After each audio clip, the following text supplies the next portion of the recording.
Okay, good morning everybody. Thank you very much for being here. My name is Phil Taylor. I'm the Head of Policy for Open Seas. Please no stress if you guys are just still getting some coffees, and please help yourselves to Phil's coffee and other breakfast behind you. Obviously, when we're speaking, please try to keep that noise to a minimum.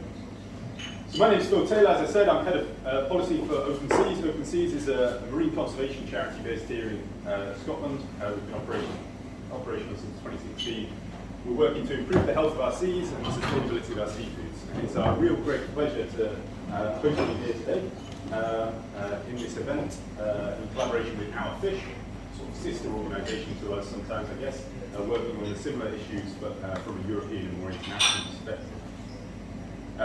I'm your moderator today, so you're not going to have to listen to me too much. And instead, what we're hoping that this morning is about is a briefing session during which you can hear from some experts in this area, more informed certainly, on the role that our oceans, our fisheries, can play in the climate change debate. We have with us here Professor Rashid Sumaila, who is from the University of British Columbia, come all the way across and is slightly jet lagged, I think, cancellation of a late night arrival, and is within the Oceans Institute for the Oceans and Fisheries and the School of Public Policy and Global Affairs. We have Dr. Emma Cavan from Imperial College London, and she's a research fellow working on fisheries and marine issues there. We have Mike from Our Fish, as I said, our sister organisation, Mike Walker, and we have Claudia Beamish, who's a good friend of mine, who's been working on fisheries and marine policy for a very long time in her role as a member of Scottish Parliament, and is now Scottish Labour's COP special advisor for COP26. So without any further ado, we'll just get into the briefing session and hear from people, as I said, more informed than myself. So Rashid, I was wondering if you could start by talking to us about the role of fisheries in climate change. Yeah, so good morning everybody, and thanks for coming. It's always, there's a lot of competition for your time. You chose to come for the fish and to listen to us, so that's great, yeah. Yeah, so fish is quite important, and I'm using fish here as all the things that have life in the ocean. So marine life in general, the fish is symbolic here for you. And what we find again and again, and what you're all aware of, is we have been overfishing our oceans, our water systems, aquatic systems for years. And this overfishing has got consequences, right? In the first place, we take too much fish, okay? And we also take big fish. So, and whilst we do that, we also disturb the habitat. So there are three factors here connected to overfishing. Too much fishing effort. So you can see the connection to climate change already.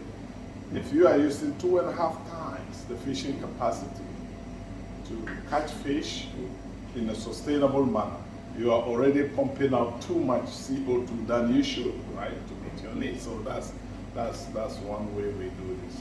So the actual act of fishing is creating more CO2 into the atmosphere, aggravating our. So that is one.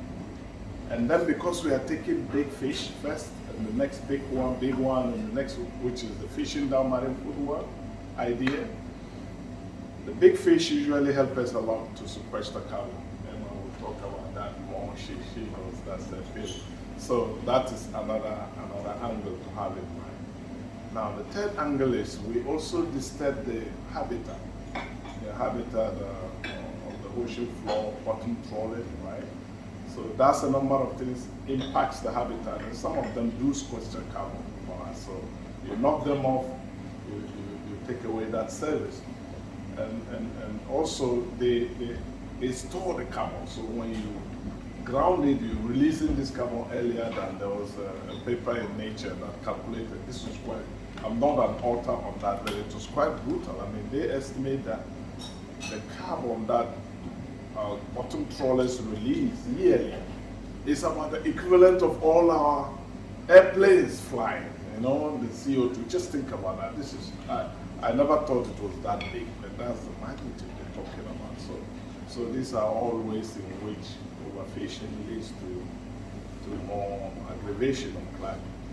And so if we reduce overfishing, number one, it's very interesting. Many politicians and the general public fishers don't get this simple truth. Fishing is the one thing that when you do less, you get more, right? Most people find that to be quite crazy, but it's the nature of things, right? If you push and get above the maximum sustainable yield, you fish more effort for less, right? So that is the thing. So we're taking food out of the mouth of people, coastal people, both alive today and the future in particular, because that's what you're doing. I like to mention my book, which I published last week, right? Infinity Fish, I call it, right? Was that last week, Rashid? Yeah, no, it was the mid of October, thereabout, yeah. I don't remember the date, but really, Infinity Fish is about how to ensure that we pass on the resources to future generations so they can have the opportunity to pass it to their grandchildren and on and on and on. And the way we are fishing, we are not going to achieve that. So that is, and finally, just to get the thing started, finally, I like to say that fish are like people, right? If we overfish, we put them in a precarious situation, such that when there is climate change impacts, on the sea surface temperature increases, or ocean acidification hits them, or there's less oxygen, deoxygenation, it makes them vulnerable and they can just crash. So adaptation is also affected by our overfishing. And in these days of COVID, you don't need to explain to anyone how being in good shape health-wise actually helps you if you get hit by COVID, right? We lost Colin Powell, right? Because he had other issues, so the combination of that just knocks you out. Fish are like people, okay? They have life, we should remember that. All right, so I think I'll stop here. Thank you, Rashid. I like that. Fish are like people. And I think there's also a really important point that Rashid made there, which is if we actually contain overfishing, we have more into the future. This is an asset management problem, which we can yield greater returns from in the future if properly regulated. So there'll be an opportunity to open up to the room after everyone's spoken. But I'd now like to pass on to Emma. Rashid just mentioned some things about bottom trawling and the potential impacts of bottom trawling releasing carbon into the water column. Here in Scotland, the majority of the offshore water fisheries are bottom trawl, scalp dredge, very heavy, damaging fisheries taking place on the seabed. What has your research shown about the role that bottom trawling plays within the climate change debate, and how does the EU and the waters around Scotland and the UK fare compared to the rest of the world? Yeah, thank you, and hi everyone, really great to be here. So bottom trawling is incredibly damaging. It's just imagine that these ships have these huge nets that are so wide, much wider than the ships, with these heavy weights that just scrape the sea floor and take everything with it, and it's so damaging. And so bottom trawling is for things like sole or scallops, as Phil mentioned, but also things like cod that live just, you don't think of them as mainly as a bottom fish, but they actually live really near the sea floor. And so in the UK here, especially in England, we love our fish and chips, and that every time somebody goes to a fish and chip shop, that is just decimating the ocean sea floor. But I don't want to put fish and chip shops out of business, so let's work to make that sustainable. But to put it into context of something that we might be able to understand and visualise, if we think about on land what that would look like. So imagine your favourite forest or woodland or wetland where you might go walk your dog, and then imagine somebody coming with some kind of massive tractor with a big cultivator behind it and just clearing everything that you can see around you. That's what's happening in the ocean, but it's happening underwater, so we can't see it. We're completely unaware of it, and we can turn a blind eye. And I myself are guilty of that as well, as just an individual member of the public. And it's so damaging. And the waters around the coasts of all of the global continents contain a huge amount of carbon. they contain more carbon than any of the sediment in the open ocean and the high seas. They are so rich in carbon. But 75% of the coast and the continental slopes and shelves around the global coastline are bottom trawled. 75%, that is absolutely massive. And that equates to about 20 million kilometres squared. So if you think about your kind of favourite woodland is maybe a few kilometres squared, imagine 20 million kilometres squared. That is just huge. And we are taking everything with that. All of that plant life, all of that animal life is gone with bottom trawling. And so a lot of that life is actually really important in storing carbon. So things that live on the sea floor, like seagrasses or merle, which is really big around the coast around Scotland, they are actually really good at storing carbon just from their biomass themselves, just from being alive. But then also, as Rashid said, the sediment is really important in storing carbon. And every time that kind of net comes along with those heavy weights, it resuspends all the carbon in there. And ideally, nature just wants that sediment to settle and just build and build and build in time and remain there for decades and centuries. But every time a trawler comes, and they can come over the same patch multiple times a year, it's just resuspending it. And it's not even that it gets resuspended and carried elsewhere and sedimented out and it's just moved this carbon store. It actually can get converted back to carbon dioxide through microbes and getting dissolved, and then can actually be released back up into the atmosphere. So it's really, really dangerous actually for climate and preventing climate change and worsening climate change to keep such massive industrial trawling. And also, it's not even just at the bottom. So fish that live in that, the surface ocean, they contribute to that carbon sedimented out in the bottom layer by when they die, their carcasses sink to the deep ocean, and also their fecal pellets. Basically, fish poo is really important. So if you take nothing else, just think about fish poo, because that sinks to the deep ocean and gets stored there. So we really need fish just to stay in the ocean. And in terms of the EU and the UK, it's not amazing. So the UK likes to announce that it maybe has some marine protected areas of about 40% of its waters. A lot of that might be overseas territory. And actually only, according to the Marine Conservation Society, only 1% of UK waters are prevented from bottom trawling. So we might have all these paper parks, all these MPAs, we might reach the 30 by 30, but actually we're not even, as a first effort, not even protecting our MPAs properly. So there's a huge amount of effort we need to do to, one, just get the marine protected areas actually protected, but then also much wider than that, make it public and make governments and policymakers aware of just how bad bottom trawling is. Thank you, Emma. So we've heard from Rashid that fish are like people, and from Emma that fish poo is really important. So I'm not really sure how we draw this connection. But I think Emma's raised a couple of very important points there. And one really important point to me was the fact that fisheries like cod fisheries, which are very important for us here and our food system, are causing these challenges, but that we don't want fish and chip shops to close overnight. We need to come up with a system which allows those fisheries to continue and that seafood industry to continue providing us with the produce we all want. At the moment, the cod in the North Sea is actually one to avoid on the Marine Conservation Society's list. And actually, you'll find that most UK retailers are not sourcing it, simply because it is not keeping up with the sustainability demands of the consumers in the UK. Those are issues to address, and we can come up with management systems which move us toward that system and allow us to then start enjoying the tides in those projects.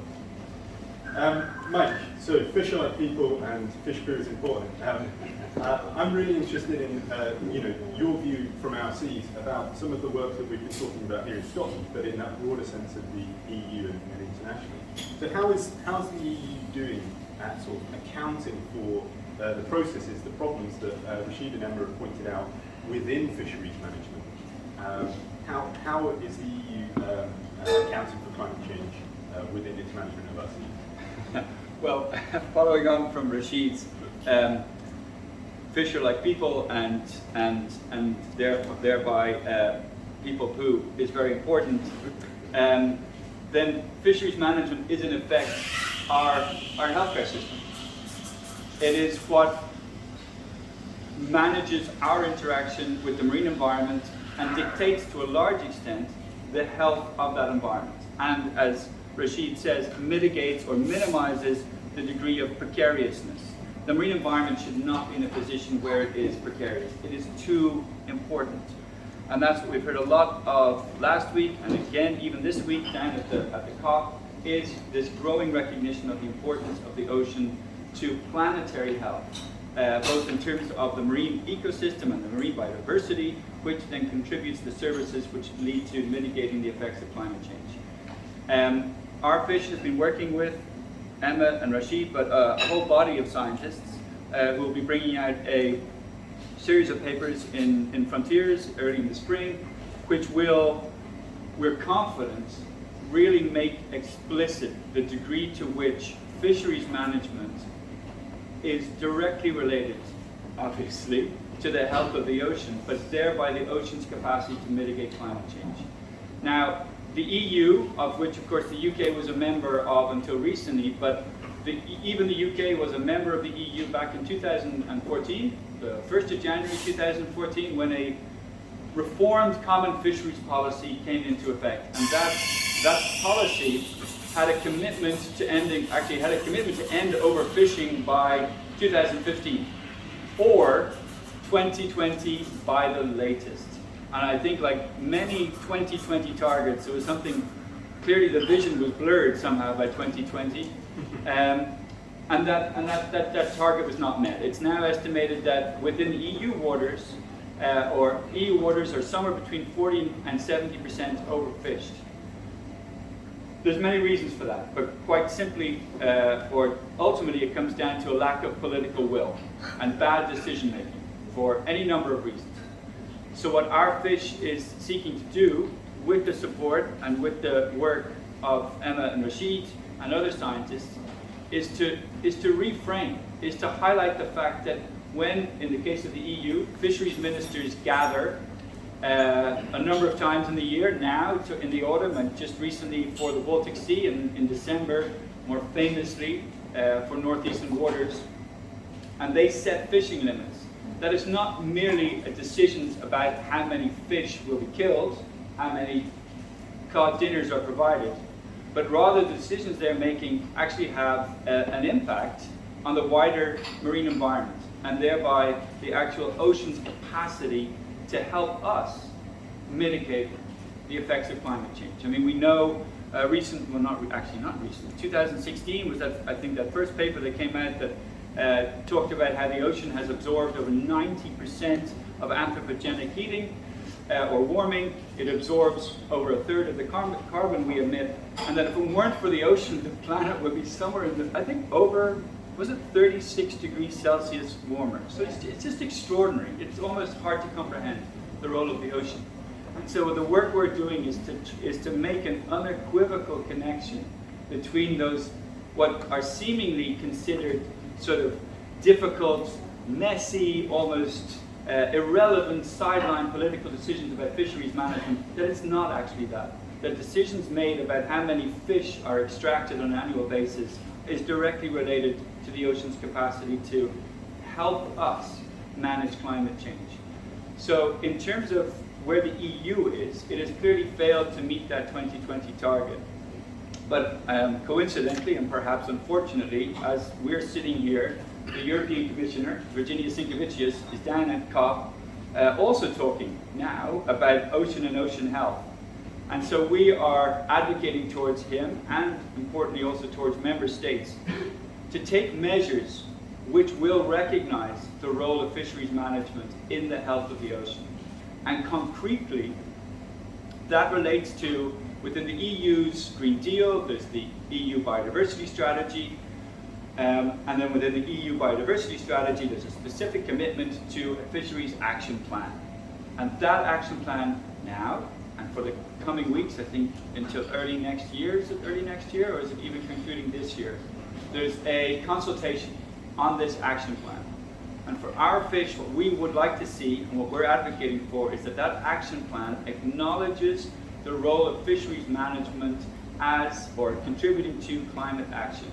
And then, once that is achieved, early next year, that then translates into concrete measures by the European Commission and by the EU to make that connection, thereby elevating the political consideration of fisheries management. So rather than fisheries management decisions be made typically 2, 3, 4 o'clock in the morning in December by ministers who don't have an awful lot of oversight, that is completely intransparent or untransparent, that those decisions actually have a lot more political interest and influence from a higher level, and the decisions are made with a much, much broader recognition of the impact of those decisions. I'll leave it there. There's a lot more I can say about the actual process and how people can contribute, and the time frame in which success can be achieved. Because maybe the last point being that whilst obviously when it comes to climate change, reducing emissions is the absolute priority, necessity, fisheries management has a lot to contribute. And unlike many of the measures being discussed here in Glasgow, decisions around fisheries management can be taken now. These are decisions that have been made. The EU has committed to ending overfishing. The UK, by default, I presume, also has committed to ending overfishing. There's very few jurisdictions that they haven't. The EU is perhaps, if everything is there, the only thing, I mean, in terms of the policies, the requirements, what's missing is just that political will. And by elevating fisheries management to this higher level of recognition, we believe will give it the political incentive for ultimately ending, and thereby making a significant contribution to restoring the health of the ocean. Wow. Brilliant. Thanks, Michael. There's a really important parallel between what Mike's been talking about from an EU level and what's happening here domestically in Scotland, where we have something called the Climate Change Plan that sets out how we will meet our net zero targets. It includes an entire section on land use change and forestry, an entire section on peatlands, an entire section on agriculture. It doesn't include any section other than a small box about marine and fisheries. They sit completely separate, and in the latest plan we published just a week and a half ago, catch-up plan, fisheries and marine are not mentioned once. So we have a real issue there where, as Mike said, the sea is doing a lot of work to regulate our climate, to look after the health of the planet. But it's being sidelined out of these discussions and kept in a sort of silo where we talk about fisheries management as if it is this separate thing. There's many ways in which that silo is affecting us, including taking fisheries out of the food sector as well. We're talking about it quite a bit. But I mentioned there that the climate change plan includes these various aspects. And one of those aspects is peatlands. Now peatlands now form a significant part of Scotland's plan to address climate change, but they didn't historically. They were also a sidelined issue, an issue dealt with through the agricultural system, through the horticultural system, and through planning. But Claudia, when in her role as an MSP, was involved in moving the dial on that debate. So I'm wondering, Claudia, if you could talk to us a little bit about how you moved the dial on peatlands, how peatlands became such, how you helped to push peatlands into the discussion about climate change, and what we can learn from that in terms of bringing fisheries into that same process. Okay, thanks very much, Phil. I'm really pleased to be part of this discussion, which is so significant. And frankly, if things that were happening just off our shores in Scotland and the UK and around the world and in our oceans were happening on land, it wouldn't be happening. And Pete, I was going to say, but Phil's point about the whole issue of peatlands is something that I'll come to. I mean, the issues have been raised about blue carbon with the Scottish Government for many years, not just by myself, but on a cross-party basis. And that is when I believe politicians are at their best, when they can work cross-party. And working with academics and with organisations and with coastal communities here in Scotland and across the world. Coastal communities can't wait any longer. There must be a just transition for coastal communities. And the Scottish Government's themes in COP are just transition and people. Quite right, I have to say just transition and people. Whether people is just transition, I'm not sure, but there we are. Our seas won't wait. And the heating of the world won't wait either. But there are opportunities for a sustainable future, as we've heard from the rest of the panel. And further research must be supported by the Scottish Government. But we have to proceed now to action, which is robust, in the climate and nature emergencies, which are completely fused, as I'm sure you agree. So, as Phil has highlighted, peatlands were previously ignored, but on a cross-party basis, with cross-party support and pressure, and working with organisations and academics, some of us worked towards change in what was called then the Report on Policies and Proposals, and now more simply and straightforwardly, the Climate Change Plan. And there was just a small box on peatlands, but gradually this was taken up because of the support of groups on land who were able to push on that. And now it's in the Climate Change Plan, and will bring rural jobs and rural action as part of a just transition, which is important as well as restoring our peatlands, of course. Now, on blue carbon, in fact, Parliament, Scottish Parliament, has done quite a lot. The committee that I was on until I stopped being an MSP in May, I'm going to read a short quote to you about one of our recommendations, which you can check out online, which is 184.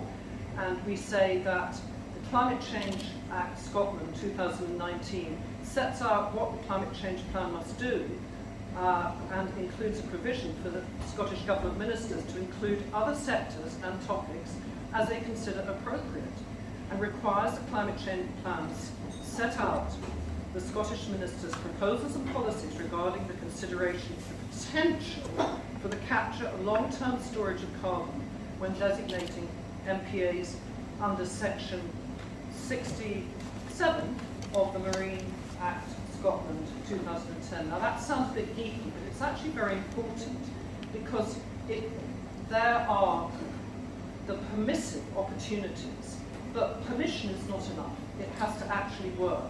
Now in the Parliament, I stressed cross-party working, and Mark Russell of the Greens and myself had an amendment to the Crown Estate Act, as it now is, about the seabed.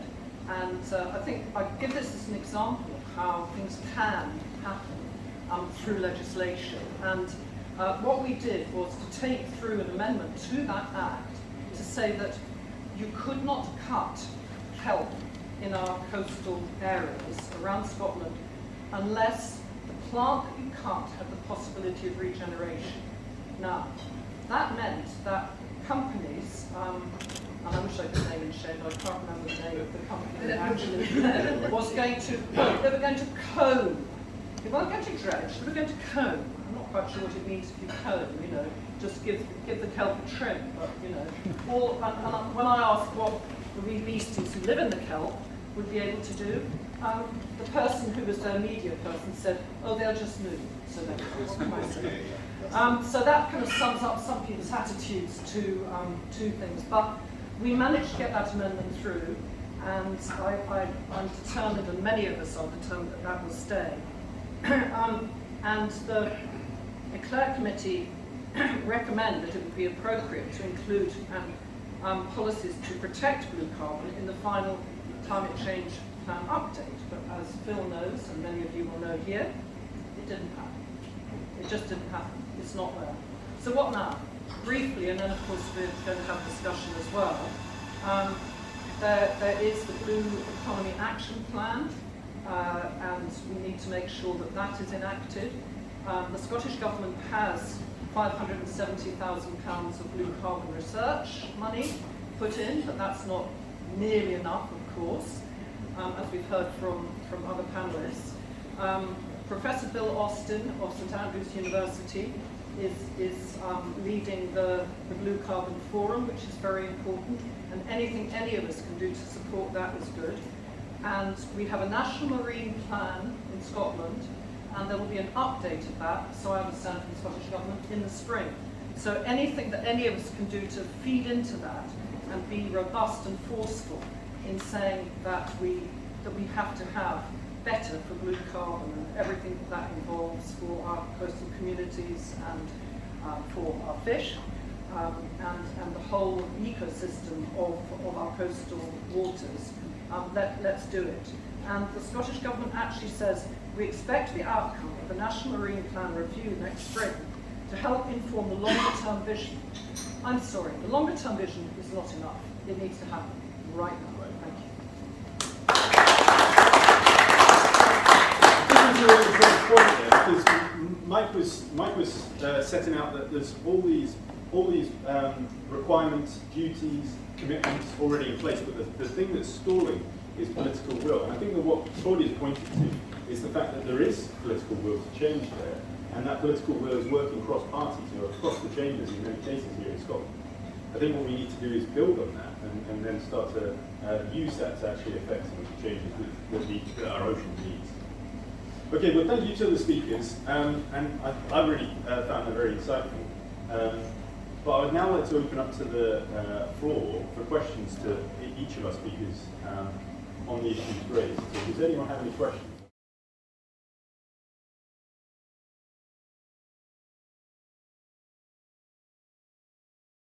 Well, I think I'll start with Mike on that one, because Mike, I think that's what our fish is hoping to do. Yeah, very much so.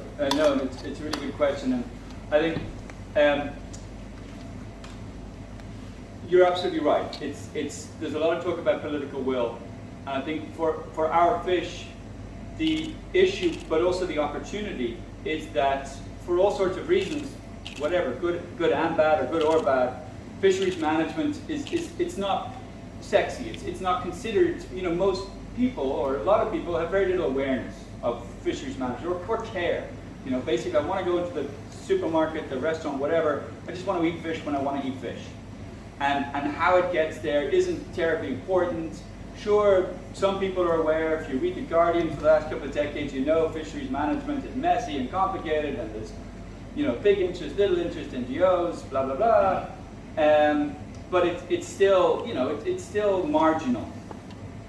And so for our fish and the work that we're doing is we believe, and not just believe, we're pretty convinced there's compelling evidence, and there's going to be more in the coming weeks and months, that it's not marginal. That actually fisheries management is something which contributes. Again, I think the jury, whether it's overfishing or climate change that has the greatest negative impact on the ocean, it's one of them. You hear about plastic pollution, you hear about pollution writ large, but overfishing is having an extraordinarily negative impact on the ocean.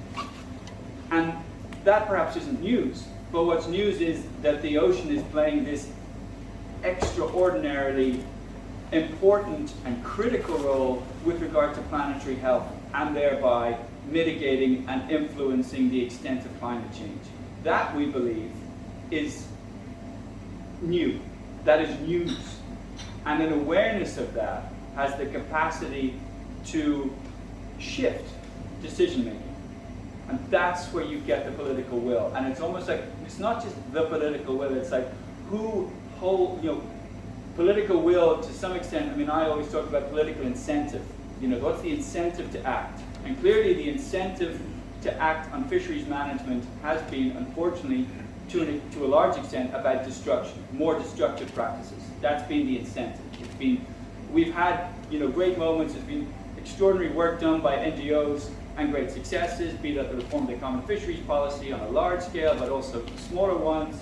Claudia's examples here in Scotland. There has been great work done, but it's been within what we often sometimes call the fish ghetto. This very small, limited fish box of fish interest, fish involvement by both commercial interest but also NGO interest.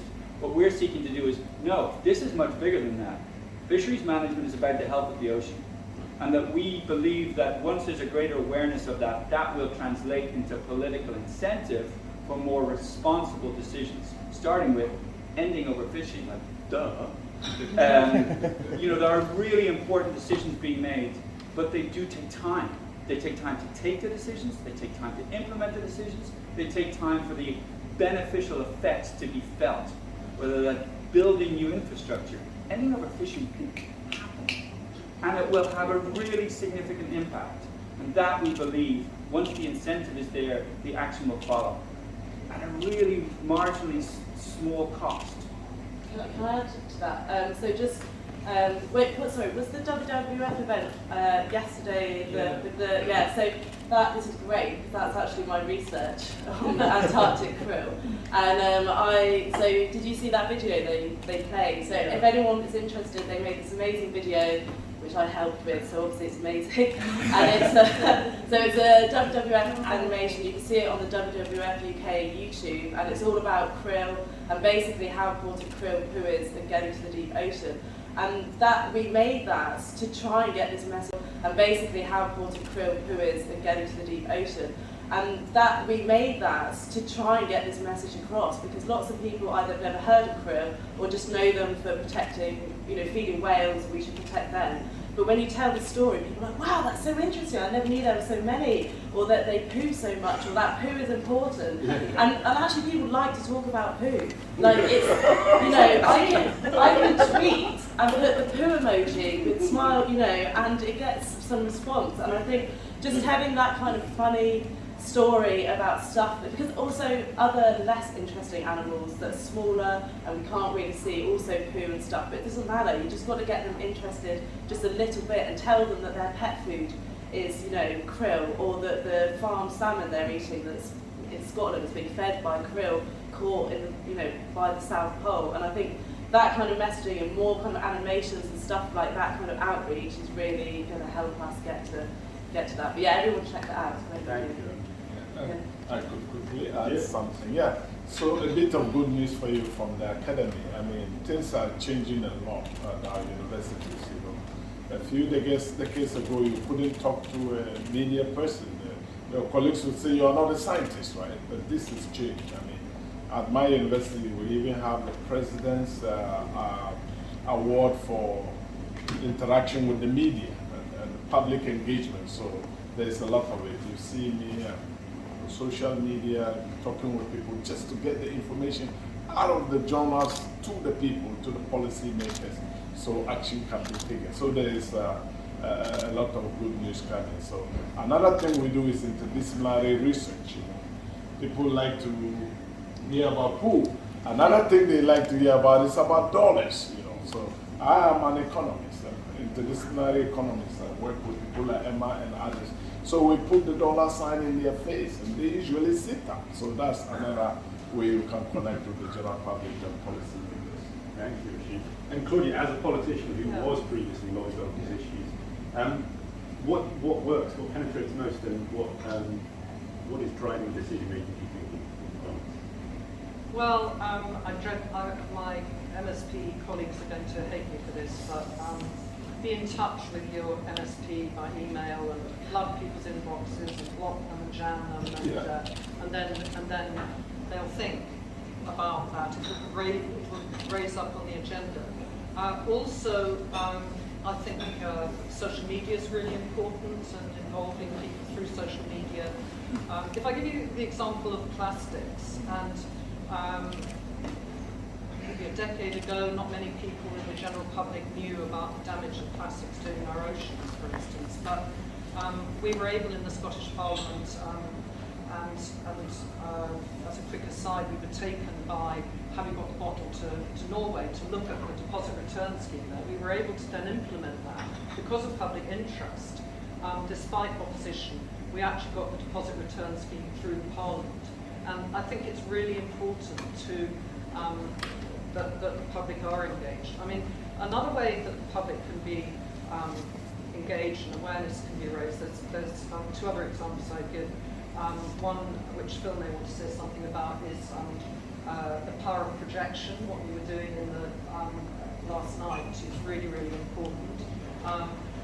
But also community action, and there's been so much community action, and I'm not criticising this, but collecting plastic off our beaches, and Great Nurdle Hunt, which was done by FIDRA, I think, or the Marine Conservation Society, to collect the little plastic pellets for manufacturing, all these things.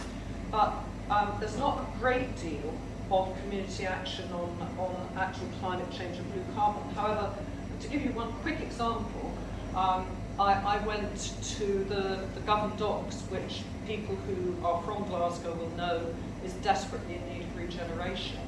And there's a blue-green Glasgow community project there where seagrass is being planted and communities are coming to help. And as they come to help and as schools visit and help with the planting of the tiny plants and in the toxic areas of the harbour to regenerate them, then there's chat, and chat is really important. So it's lots of things. Thank you. And I think it's really important to reflect on, the creative industries have a role in communicating some of the story as well. Thank you very much.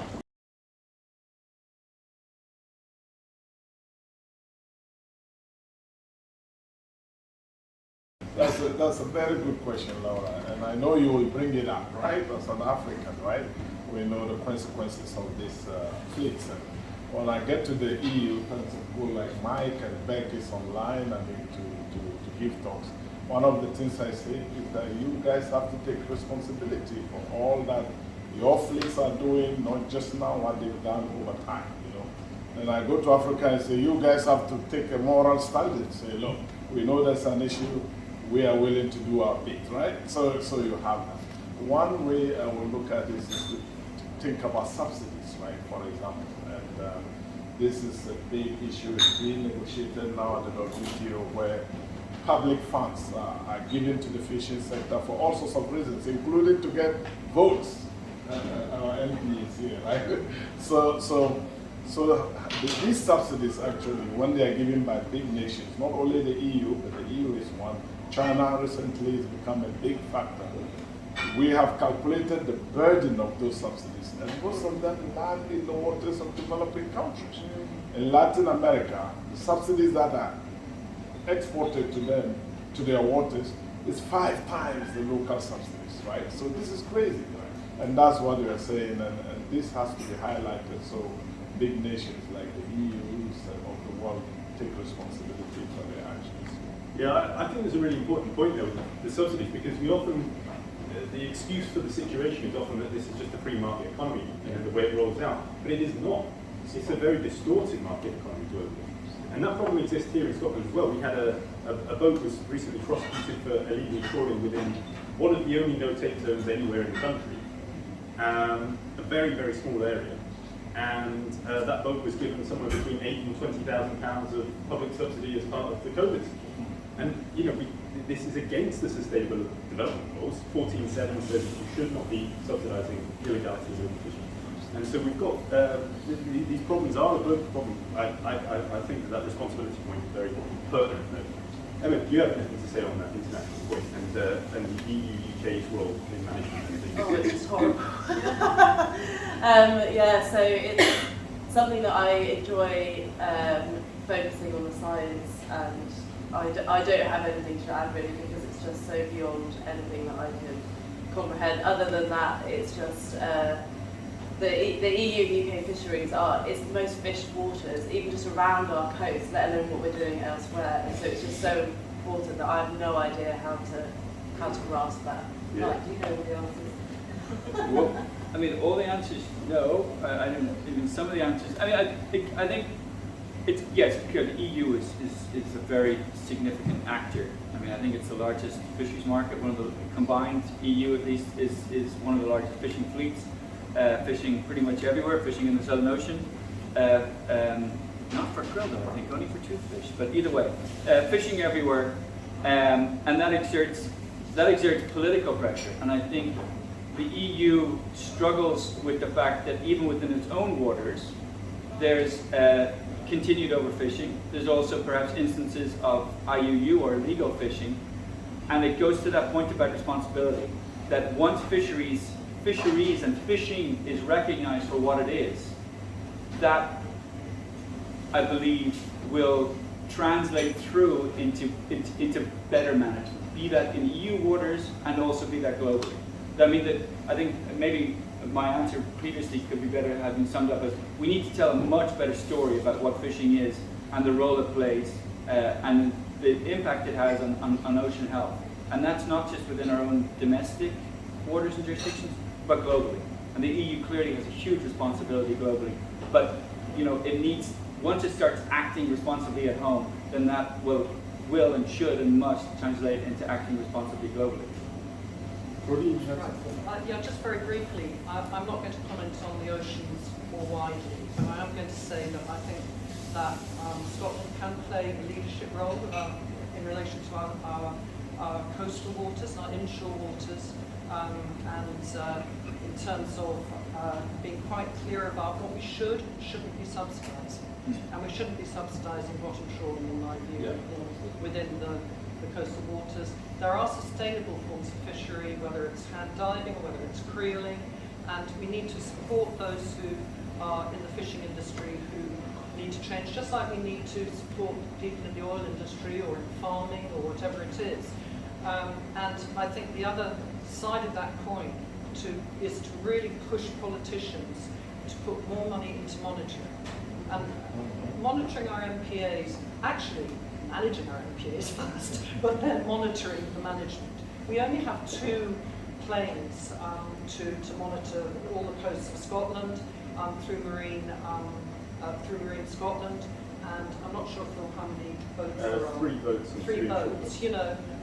But we could do more with that, but then that, of course, leads to enforcement. And if there isn't enforcement, then that very small minority of fishing community who are flouting the rules and doing things that they shouldn't will continue to get away with it, and that is not right. Yeah. That's an issue that's quite close to my heart, and we're doing a lot of work on it. It ultimately results in a race to the bottom because someone outcompetes by breaking the rules, and eventually everyone starts to. Claudia, you just got me sitting up. I mean, you know, when we talk about subsidies, we talk about good and bad subsidies. So not all subsidies are bad, just like everything, right? And you have just described a good way to use public funds, to use it to protect the ocean, understand it, manage it, control, put in MPAs that help us sustain and buy insurance. So that is an example of a good subsidy. Another one is paying people to go and catch plastic rather than catch fish, right? You know, yeah, so let them clean the plastic. And be paid for it. And being paid for it. They have their livelihood, which we all like, right? We don't want anyone to starve. And then the fish get a break, give us more fish in the future. Win, win, win. Beautiful stuff. You know. That's a really interesting point. Yeah. I think just on we were talking about the EU fleet overfishing other stocks. I think there's just one more point that I want to make there, which harks back to something that Mike said right at the top, which is that actually if we recover these fish stocks, we can fish them much more efficiently. So there'll be much more fish around here. I've used this example a couple of times recently, so sorry if I've used it with any of you, but I was reading some old fisheries policy papers in negotiations about fisheries management here in Scotland the other day, and one of them was about turbot fishery around a small island called Inchkeith, north of Edinburgh. That island probably currently has a couple of fleets of creels working lobsters, and around that, trawlers working for scampi, effectively, and nothing else. The anglers won't find a turbot there. You know, those fisheries have gone. Our seas are currently a lot less productive than they would be if they were healthy. And if we actually recover the health of that, the exporting of this problem, which is in fact what's happened with a desire to catch more fish outside, in some cases as feed for aquaculture, which in itself has all these sort of problems, we'd be able to resolve these problems. Right, Lauren.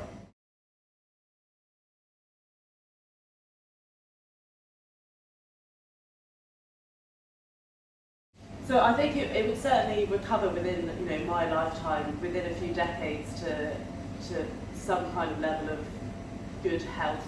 I mean, like planting seagrass, as soon as those roots are down, they're stabilising the carbon and the sediment, and then that just builds up over time. And I think one of the key things in terms of a management perspective is what we need to do is to go out and measure, like scientifically, where the hotspots are of blue carbon, and then create these kind of small no-take zones or whatever, so to keep the livelihood going of the fishers, but also be like, this is a small area that isn't going to, won't be good for the government to say, we created this massive marine protected area or whatever, but actually would be more beneficial if we have lots of these small areas, let them recover and let those hotspots of carbon stay there. And I think that's going to be something that will really recover. But definitely, you can see it, actually that WWF event, they showed the Ford, the glacier retreating and how quickly that kind of new bare sediment was then colonised by new life and stuff. So I think it is, I don't want to just say, a lot that we've heard at COP is, we still have time. And every time someone says we still have time, I think, well, how do you know that? Show me a climate model that says we haven't already set 400 years of warming up. We really don't have as much time as I think we like to pretend we do. And so I think just being very clever with management will help, make sure we get there. Yeah, so this is great. And, there is an OECD study that looked at what scientists have reported over a long period of time. And what they find is that depending on the species, if you take out the pressure, nature is very forgiving, actually, if we give it the break it needs. Within 4 to 26 years is what you would expect the fish to come back, depending on the species. And we did a rebuilding paper, which we published in 2012. That's already a decade, my God. The years are going fast, right?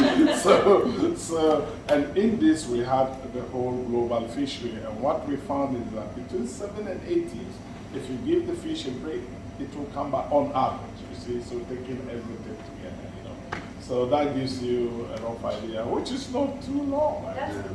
It's quite quick. That is provided you haven't taken down the ecosystem. Well, the climate change. I give an example with Hong Kong Airport. The current Hong Kong Airport is actually reclaimed land from the ocean, right? Into the whole airport. You can stop, you can do whatever for centuries, the fish will never come back, right? Because we took over the whole system. But within limits, nature comes back very quickly, which is good. Yeah, thanks. I will give another local example. Not too far away from here, Arran, beautiful Arran Island, which is like a kind of microcosm of Scotland, I think, if anyone can get there. It's a lovely ferry journey as well. And I was lucky enough to go with Howard Wood to see Lamnash Bay, which is no-take zone, and just saw it on, actually it was a very nice day, which isn't very good for Arran, but anyway.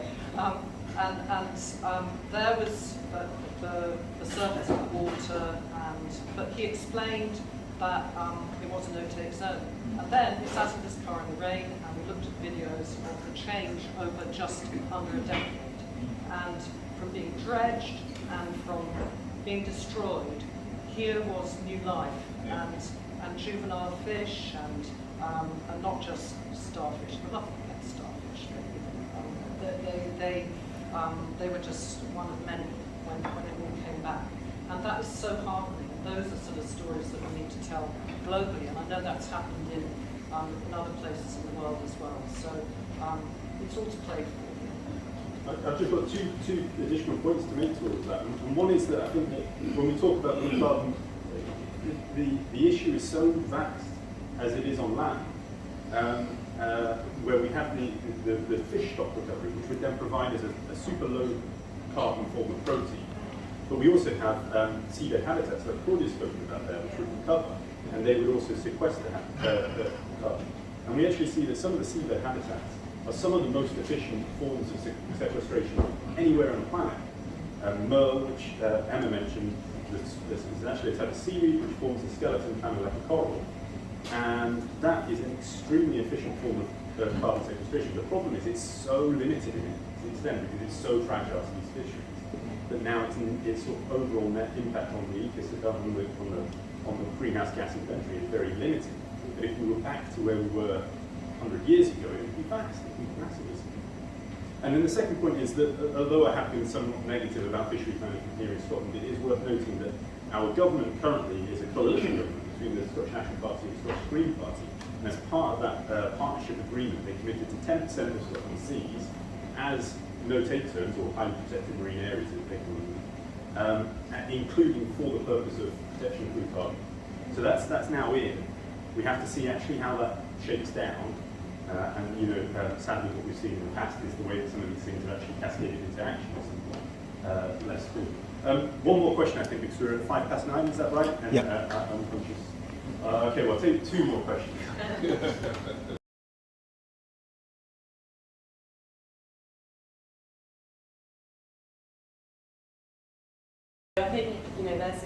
by work of Rashid and colleagues that have estimated, if you kind of convert the biomass of the fish into carbon and if you left it in the ocean, what that would be.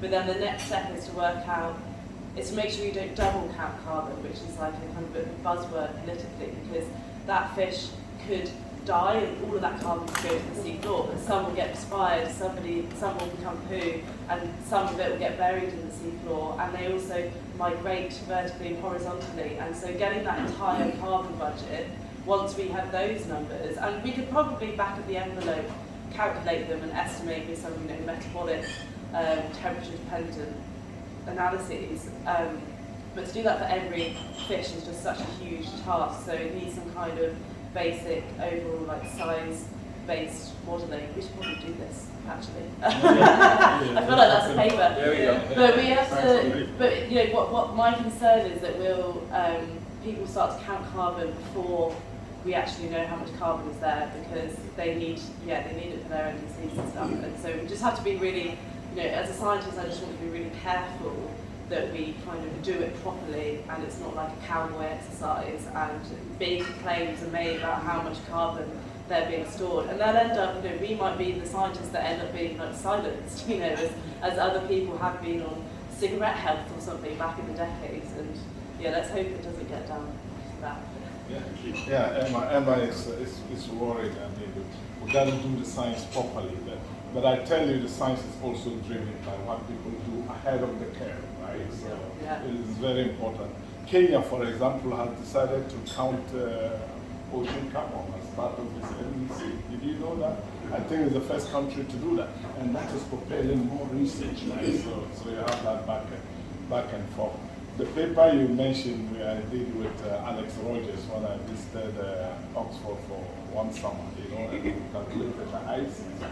And what we came up with the value of the carbon sequestration by high sea creatures is 10 times the value we get when we catch and sell the fish. So that's the kind of thing. And our special issue, which our fish is sponsoring, we have we plan 10 to 12 papers, and we're taking elements of it. So hopefully that will move us forward. But I like your idea, because this is what we need to really. So I'm going to propose something here for this group.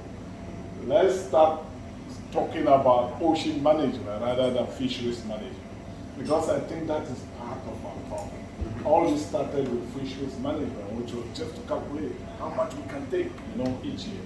But ocean management opens up the whole thing and takes out all the services we actually get from the ocean into account, which will just answer your question. Stepping out of that fish ghetto, which broadly, right? And taking the ministers with us, I think is really the important. ministers and the finance ministers in particular. Laura, we have a project we are going to develop, and that is to talk about food security in a broader sense. Because when we say food security, we're always thinking of people, right? How about the food security of the whales and the seals? Some of us say, let's knock them down. They're taking out salmon. No, you shouldn't, right? They also need to eat. Whales are like people, right? So we need to, sensible. we have to think broadly about the ocean and all that. Yeah, I was actually going to say to you, Phil, perhaps you could highlight that the blue carbon being part of the emissions globally and in the UK, because while I respect that the science has to lead, I also am clear myself as a politician or an ex-politician that we do need to act on a precautionary principle as well. And I think it would be good in COP27 to see that as part of the emissions. I don't know if you want to say something. Yeah, I'll just say one quick thing, which I also mentioned at our other event, which is that making sure that oceans and blue carbon are part of the greenhouse gas investment in the UK is something that we're pushing on, and we'll be writing to the ministers after this event to raise that concern. So I'll challenge everyone who's signed up to this event to see if we can get any support. There is one thing I've mentioned there, which is that whilst I agree that we need to be solid on the science, it's important to note that the science about forests and peatlands and other issues is still emerging. And we've still got error bars around everything. I mean, there's a debate as part of COP where Malaysia are counting their forests as sequestering, I think, 4 times the amount of neighbouring Indonesia, basically the same forest. So there is still debates about those issues. However, we know the direction of travel. In the forest, we know the direction of travel, and I think we know the same in the sea. And that direction of travel should inform the action. Perhaps, like the actual number that we put down on paper at the end of having concluded that action needs more science, but that direction is what should inform the action. Yeah, but it's very dangerous to get carbon into plants and to get to zero emissions by counting the nature, your carbon, the thing you have against your emissions, right? So it should not be, you can continue. It can't be an offset.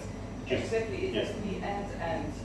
So this whole net zero is of course slightly dangerous. Yeah, so there's one position from DEFRA, the UK environment body, that I really support, which is that the first thing we need to do to protect our seas is to cut emissions. So climate action is ocean action is climate action. I think it's our fish statement, and I really support that because yes, if we continue emitting, we're going to acidify the oceans, we're going to overheat the oceans, and we're going to deoxygenate the oceans. And if we continue overfishing and degrading the marine habitat, we're going to reduce the resilience as well. And that is just wedging us into this position, which, as Rashid said, is a very unhealthy one, and then not very resilient when we have our analogy to COVID. Sorry, there's one more question down here.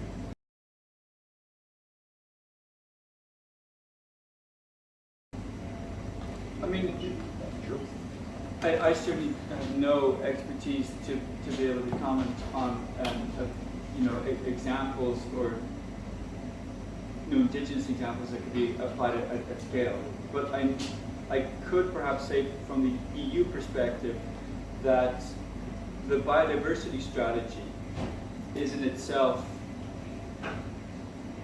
reasonably innovative and to be welcomed, and is an attempt, well, to do exactly what it says it is. And that the biodiversity strategy itself, of course, it includes reference to both the terrestrial and marine environments. Obviously, we're focusing on the marine aspect, but it does have that broader, more holistic perspective. And I think our role, perhaps, our fishes and others, is to advocate in that vein. And having an awareness over. I mean, I think that's exactly what we're doing. And actually, perhaps I'm not going to add any more than that, given the time constraints, and probably Emma, you have. Yeah, I think that's such a good point actually, and I don't really consider it enough because a lot of the river runoff from farms obviously ends up in the ocean, and that's the carbon that the ocean can store. It does get stored on the sediments or off the shelf. But I think in the UK anyway, there's kind of incentives maybe left by DEFRA to farmers to like leave plots of land to rewild them and to turn over their crops in such a way that it's not releasing so much carbon to the atmosphere. And so you think that if like the governments can incentivise and pay farmers to do that, then why can't they do it to fishermen as well? So hopefully, I don't know about like holistic. Where the two examples are happening in sync, but at least using what's going on at land to manage fisheries. Because there is to me, simply it shouldn't be a reason why we couldn't do it like that. Hey, you raise a very good question, man. I mean, this is to me, you touch on our global issues and our big problems. Most of these problems are connected: land, sea, the UK and the EU, just to make a joke. Mexico and the US, right? And you see the fish don't need visa, they go where they go. So ideally we need a kind of master way of connecting all this. But human beings were good at working in small silos. And I think we have overdone that. We've cut things into little silos, and so we need to bring them back again together. And some good news for you, scientists are beginning to do this. We got a paper.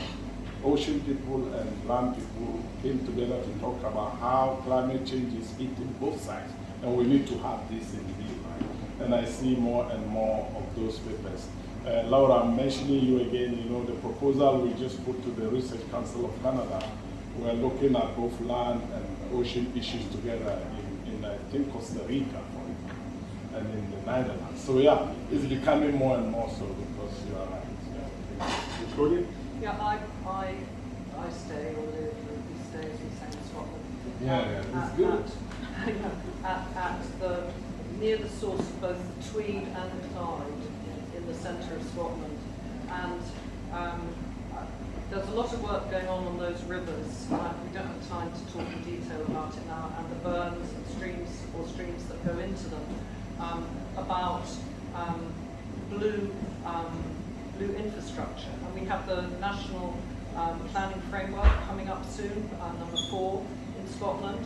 And I think there's an increasing understanding that all our water systems are integrated, and they're integrated with our land as well. And that's just fundamental. And a little additional thing about that is that, of course, sea level rise is a real concern for the whole world.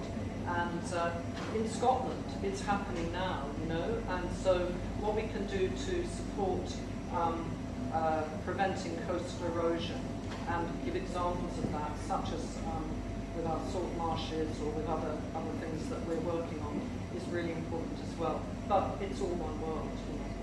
You know. And Phil, maybe if I could add just, and I think what you're seeing, it's a real pickle to some extent, because you're dealing, you know, we are at a stage where we now know there's a very broad awareness of how bad things are and how much we need to do. There's also a call for urgency, but there's also a call for, whilst reacting, also being inclusive and understanding of the breadth of the stakeholder group, including whales and krill and everything else. And there's a challenge about almost like not paralyzing yourselves with the scale of the scale of the health of the environment, the scale of the response required, the scale of the knowledge, awareness, understanding, and perspectives required, and the detail required. That's always a difficult one to bridge.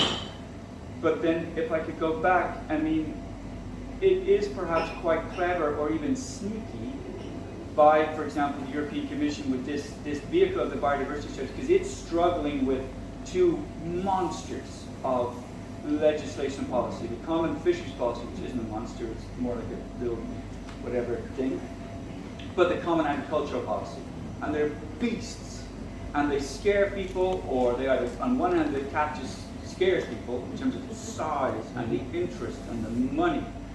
Common fisheries policy doesn't scare, but it doesn't interest people. So to some extent, the biodiversity strategy and what's in it. So you've got Farm to Fork, which obviously has greater impact on agriculture, but then you have this Fisheries Action Plan, which is related to fisheries. These are potentially, and I'm perhaps paying the Commission a compliment that I wouldn't normally do, but it's a sneaky way to try and affect these beasts without approaching them head on. But equally, I think the challenge to us on the civil society side is to embrace that holistic approach, and in our response to that, to be as, on one hand, open to the solutions and pathways we can follow, marrying that need to be urgent, but also to be inclusive and open. And that is really, really something which, I mean, you take the examples of the indigenous groups, but it's, you know, it's so many marginal groups. I mean, we are where we are because so many were marginalized, and such a small minority drove and destroyed. Unpicking that is not easy, and we don't have a lot of time. And there aren't any clear, necessary solutions, but even that perspective, having that perspective in itself is clearly somehow part of the solution. I'm going to allow one more very quick question.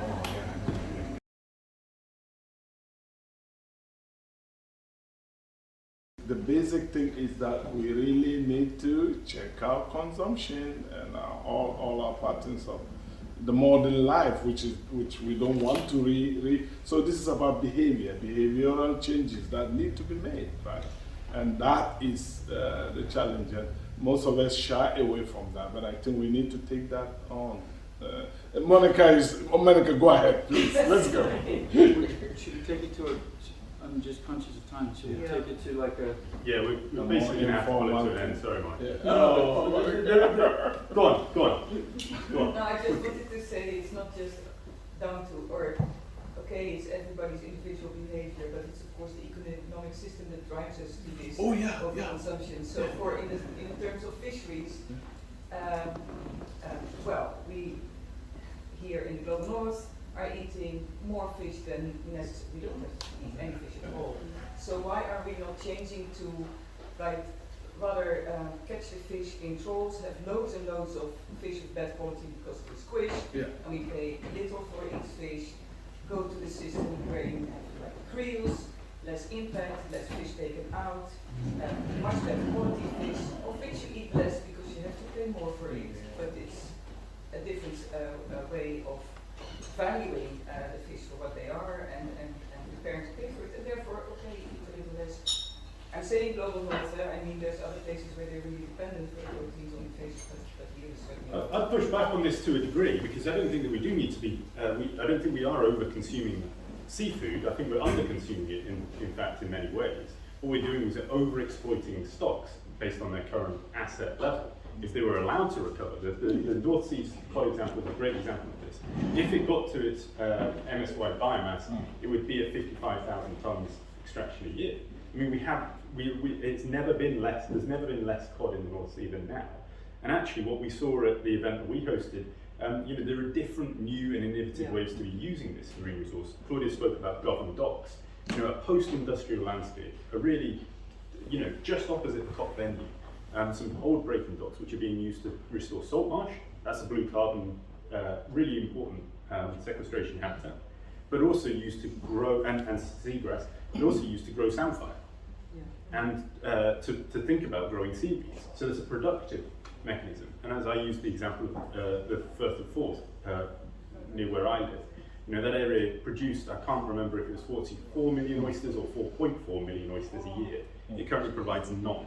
Those were massive seafood products that we used to provide from our sea if we can allow it to recover to that stage. And that then sort of rebalancing of consumption allows us to take away our overconsumption of things like beef.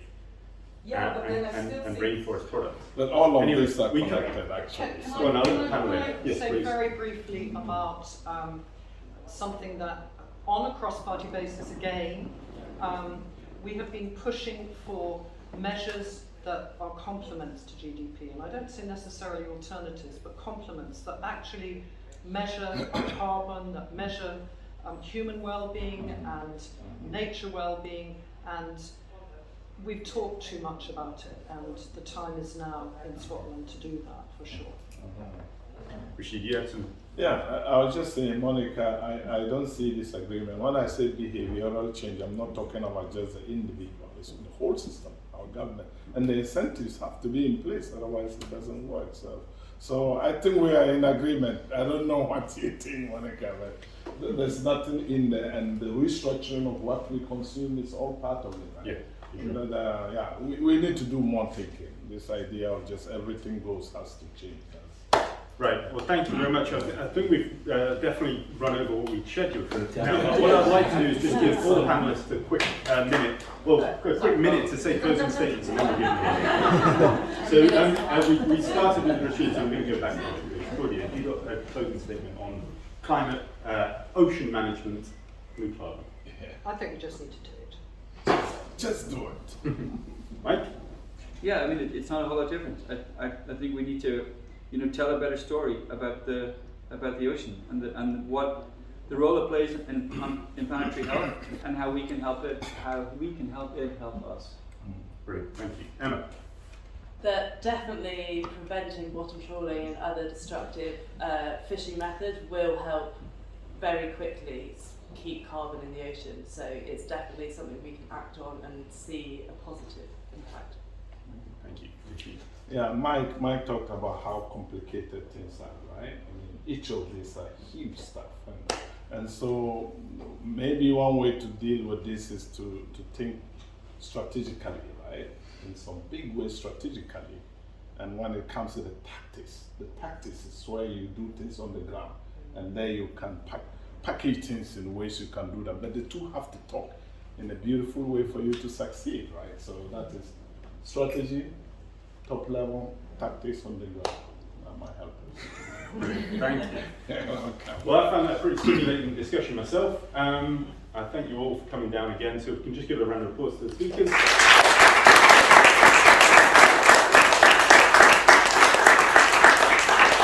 And also to our venue tonight, this morning tonight. It's been a long It time. was dark when we started. It was in fact dark when we started, and I think there's still coffees and seats around. And if you want to hang around, and thank you very much. And to our moderator. Thank you.